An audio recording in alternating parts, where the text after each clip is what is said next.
తొవ్వంట పోతుంటే దోస్తుగాడు కలిసిండు అనుకోర్రి దగ్గర పట్లున్న హోటల్ పోయి షెరో సాయ సప్పరిస్తుంటారు ముచ్చట పెట్టుకుంటా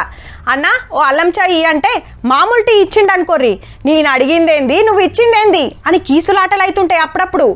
ఏం కావాలనో అంత మంచిగా చెప్తే ఉత్త షాయి ఇచ్చుడేందని వీళ్ళు గిరాయి క్లాస్ అక్క గినవడలే అని వాళ్ళు కానీ గీడికి పోతిరా అంటే గసొంటి తిప్పలేముండయి కాఫీ తెచ్చి పెట్టంగానే సార్ థ్యాంక్స్ చెప్తే అస్సలు పట్టించుకోలే అక్క శనార్థి అని తలకాయ ఊపంగానే నవ్వుకుంటే తలకాయ ఊపుతుంది సెల్లెమ్మ అగో సారేం పాపం చేసిండు మరి అంటారేమో సెల్లకు మాటలు రావు సెవలినవడే ఈమె ఒక్కతే కాదుల్లో అస్సాం రాష్ట్రం నుండే గీ కేఫ్లో పనిచేస్తోళ్ళు అందరంతే దివ్యాంగులను చిన్న చూపు చూడొద్దు వాళ్ళు తలుచుకుంటే ఏమైనా చేస్తారని రూపిడి చేస్తానికి గీ సారే ఈ కేఫ్ ఇకమతి చేసింది ఒక్క మాట సూతి ఇనవడది మొత్తం సైగల మీదకెళ్ళే నడుస్తుంది అగో గీ సెల్లమ్మ సార్ తన ఆర్డర్ తీసుకుంటుంది ఈ టీళ్ళు ఇంకేమన్నా తినడానికి ఏం మంచిగుంటాయంటే ఎట్లా చెప్తుందో చూడుర్రి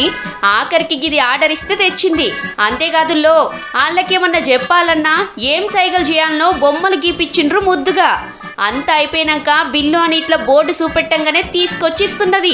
పోతప్పుడు వచ్చిపోతున్నందుకు శనార్థి మళ్ళా రావాలని ఇట్లా బోర్డు చూపిస్తున్నారు గీసారైతే మంచిగున్నది బిడ్డ మీ సర్వీస్ అని మెచ్చుకుంటుంటే చిన్న మురిపెం కాదు టాటా చెప్తే కాకసుతో మురుసుకుంటూ పోతున్నాడు కానీ ఇంతమంది దివ్యాంగులకు ఓ తొవ్వ చూపించిన సారుకైతే శనార్థి చెప్పాల్సిందేనుల్లా